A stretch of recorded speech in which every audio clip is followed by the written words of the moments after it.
अर्जुन भाई, उसको फॉलो करो, लाइक करो, कमेंट करो, शेयर करो, इतना मिलियन तक पहुंचा दो इनको।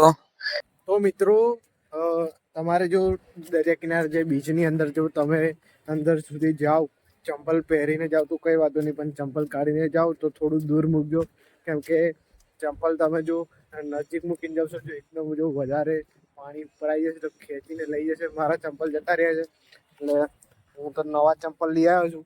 એટલે આવું તમારી જોડે ના થાય, મારી જોડે બની ચૂક્યું છે. કદાચ તમારી જોડે થાય એટલે ખાસ ધ્યાન રાખજો. ચંપલ છે ને એ દરિયા કિનારાની નજીક ના રાખતા.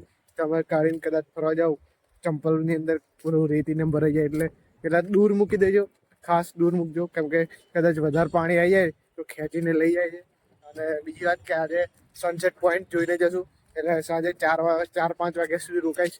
તો આખો વિડીયો જોજો તો તમને સનસેટ પોઈન્ટ પણ દેખાશે. અને એ બાજુ દ્વારકાધીશની ધજા જોઈ શકો છો, અહીંથી પણ દેખાય છે. આ બાજુ સમુદ્ર નારાયણ મંદિર છે.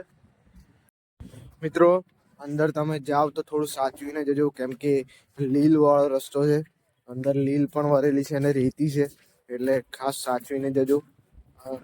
જોઈ શકો છો લીલ પણ છે, એટલે તમે જાઓ તો પગને મૂકી.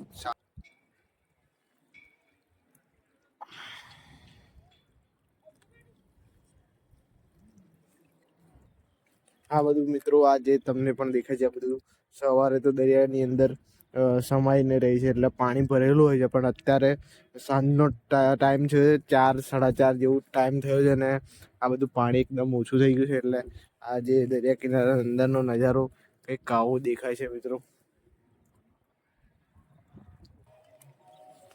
તો મિત્રો આ છે સૌથી લાસ્ટ પોઈન્ટ પર આવી ગયો છું, જોઈ શકો છો. ત્યાંથી ચાલતા ચાલતા અહીં સુધી અહીં પાણી, અહીં બીજું આગળ પાણી ભરેલું છે એટલે પાણી પાછું જાય છે, પછી પાછું ભરાઈ પણ જશે. પણ અને આગળ બોટ પણ ફરે છે, જોઈ શકો છો. એ બોટોને એમ છે આગળ અને કંઈક આવો નજારો છે. હવે સનસેટનો આપણે ટાઈમ જોઈએ, 1-1.5 કલાકની અંદર સનસેટ થઈ જશે. એટલે ભાઈ સનસેટનો ભાઈ વ્યૂ જોશું કેવું છે સનસેટ. અને કંઈક આવો દરિયા કિનારો સાંજના સમયનો કંઈક આવો છે, 4-4:30 વાગ્યાનો તમે જોઈ શકો છો. મિત્રો અત્યારે વાગ્યા છે 5:30 જેવા વાગ્યા છે અને અહીં થોડું ઘણું એટલે હજુ સુરત દાદા આથમવાની વાર છે મિત્રો. આ તમે જોઈ શકો છો દરિયા કિનારો. એટલે આપણે અહીં જે સનસેટ વ્યૂ છે એ જોઈને જશું એટલે તમને પણ બતાવીશ. એટલે હજુ 1-1.5 કલાકની હજુ વાર છે, એટલે અહીં બેઠો છું. હજુ અહીં થોડીક વાર બેસી અને પછી તમને બતાવું અને પછી આપણે રવાના થઈએ. અને અહીંથી કેવી રીતે જવાનું છે, ખાસ કરીને અહીંથી બરોડા જવાનું હોય દ્વારકાથી તો ખાસ કોઈને ખબર નથી પડતી કે ડાયરેક્ટ ટ્રેન ઓછી જાય છે. તો હું તમને બતાવીશ કેવી રીતે જવાનું છે. તો જોડાતા રહેજો અને લાઈક, શેર, સબસ્ક્રાઈબ કરી દેજો. તો મિત્રો સવારે તમે જોયું હતું કે દરિયા કિનારો આખો આમ ભરેલો હતો અને મોજા ને મુછળતેલા. અત્યારે એકદમ શાંત થઈ ગયો છે અને પાણી ખાસું બધું ખાલી પણ થઈ ગયું છે મિત્રો. હવે કદાચ સવાર સુધી ભરાઈ પણ જાય છે અને પછી સાંજ સુધી ખાલી થઈ જાય છે, એવું થાય છે. અને આજે સનસેટ પોઈન્ટ જોઈને જઈશું અને તમને પણ બતાવીશ. અને અહીં જે ઊંટ પર બેસાડીને તમારે જો ફરવું હોય તો 50 રૂપિયા લે છે અને એક રાઉન્ડ મરાવે છે તમને અહીંથી સુધી, અને અહીં સુધીનો એક રાઉન્ડ મરાવે છે, 50 રૂપિયા લે છે. તમારે બેસવું હોય તો બેસી શકો છો. અને સામે જે તમને દેખાય છે પેલું ચકેડા જેવું ફરે છે એ લાઈટ હાઉસ છે.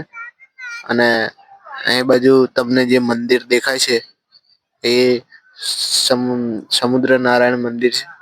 6 વાગ્યા છે ને હું ચાલતો ચાલતો જઉં છું. આ છે દ્વારકાનો બીચ અને કંઈક આવો તમને નજારો જોવા મળે છે 6 વાગે. એટલે હજુ સનસેટ થવાનો જે વાર છે અને એક આવો નજારો છે. 6 વાગે 6 વાગવા આવ્યા છે અને દ્વારકા દરિયા કિનારે એકદમ પાણી બહુ ઓછું થઈ ગયું છે. પાણી સવારે ફૂલ હતું અને અત્યારે એકદમ ઓછું થઈ ગયું છે. અને તમે પણ આવો તો અહીં જરૂર એકવાર વિઝિટ કરીને આવજો. હું આવ્યો હતું, મેં પૂરી જાણકારી મારા યુટ્યુબ ચેનલની અંદર આપેલી છે કે હું કેવી રીતે આવ્યો છું. અત્યારે પણ સાંજે વડોદરા તમારે જવું હોય, અમદાવાદ, રાજકોટ, તો મેં વ્લોગ બનાવવાનો છું. તો તમે સબસ્ક્રાઈબ કરી દેજો તો તમારી મારી યુટ્યુબ ચેનલથી તમને ડાયરેક્ટ નોટિફિકેશન મળી જશે. અને કંઈક આવો નજારો છે મિત્રો. તમે અહીંયા આવો દ્વારકા બીચની અંદર તો કંઈક આ રીતનું તમને નજારો મળે છે. અને ઠીક જે આ તમને જમીન દેખાય છે અંદર સુધી દરિયા કિનારે, તે જમીન આખી તૂટી ગયેલી છે. તો મિત્રો હું તમને લઈ જઈ જે જમીન આખી ઉખડીને ઉપર આવી ગઈ છે. અહીં આવો તો થોડું સાચવીને આવજો, કેમ કે આખું ચીકાશ વાળું છે. અહીં જોઈ શકો છો. અહીં તમને થોડુંક આગળ લઈ જાઉં. આખી જમીન ઉખડી ગઈ છે. જો આખી જમીન છે એ આ જે જમીન હોય એ ઉખડીને છૂટી પડી ગઈ છે. તિરાડો ને એમ પડેલી છે. એટલે હું થોડીક વારમાં આપણે સનસેટ થશે એટલે તમને પણ બતાવીએ. સનસેટ થોડુંક બાકી છે. થોડીક વારમાં આપણે સનસેટ થશે એટલે તમને પણ બતાવીએ. સનસેટ થોડુંક બાકી છે. તાર વાગ્યા છે 6:04 થઈ ગઈ છે. हाँ, कभी आओ हमारे साथ द्वारका घूमने के लिए, सब कुछ आपको घुमाएंगे। ये भाई हैं बहुत बढ़िया, क्या नाम है आपका? अर्जुन भाई। उसको फॉलो करो, लाइक करो, कमेंट करो, शेयर करो, इतना मिलियन तक पहुंचा दो इनको। ये हमारी ये देख सकते हो हमारी टीम है, फोटोग्राफर देख सकते हो आप। कभी आओ द्वारका, हमको हमारा कांटेक्ट करना है। एंजल होटल में हम काम कर रहे हैं, कभी भी आना हो तो हमको कॉल कर देना, ठीक है? लाइक करो, फॉलो करो। મિત્રો આ સામે છે લાઇટ હાઉસ છે, ત્યાં બધાને ફરવા જવું હોય તો ત્યાં જવાય છે. બધા ત્યાં ઉભા રહ્યા છે. હું તમને ઝૂમ કરીને બતાવું. હું જઈ નહીં શક્યો, પણ બીજી વાર આવીશ તો ત્યાં જઈને તમને બતાવીશ. પણ હમણાં ઝૂમ કરીને તમને ત્યાંનો નજારો બતાવું છું, અને તમે જોજો આ નજારો.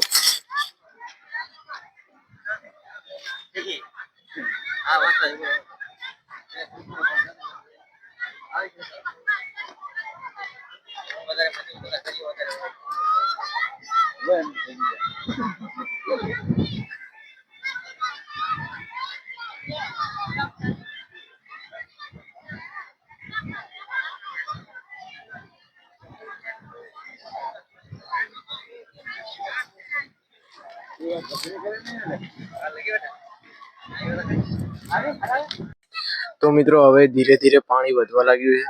જેમ જેમ સુરત દાદા ડૂબતા જશે અને પાણી વધતું જશે, તમને પણ બતાવીશું કેટલું. પેલી બાજુ પાણી આવતું જ રહે છે. જેમ જેમ સુરત દાદા લાગે છે સુરત દાદા જેમ ઉગે છે એમ પાણી જાય છે, અને જેમ ડૂબી જાય છે તો પાણી પાછું આવે. કે કેવું જ ડેલીનું રૂટીન એક છે કે આજે જે ગોમતી નદીમાં પણ કે એવું થાય છે, અને દરિયા કિનારામાં પણ કંઈક આવું થયું છે. તો મિત્રો એક આનું શું કારણ છે જરૂર કમેન્ટમાં જણાવજો. મને તો એવું લાગે છે, તમને શું લાગે છે કમેન્ટમાં જરૂર જણાવજો. અને પાણી વધવા લાગે છે અને થોડીક વાર છે સનસેટ થવાની.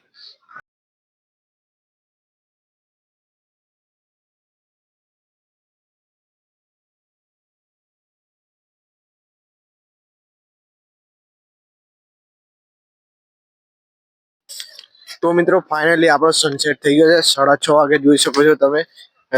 6:30 વાગે આપણો સનસેટ થાય છે. દ્વારકા જે દ્વારકા નગરી છે દ્વારકાધીશની, તો તમે આવજો. મેં બ્લોગ બનાવ્યું છે, અને હવે આપણે જશું વડોદરાથી દ્વારકા સોરી હવે આપણે જશું દ્વારકાથી વડોદરા, અને વડોદરા ખીરીજ જવાનું છે. ખાસ અહીંથી ટ્રેન નથી જતી. કદાચ 1-2 જાય છે રાત્રે.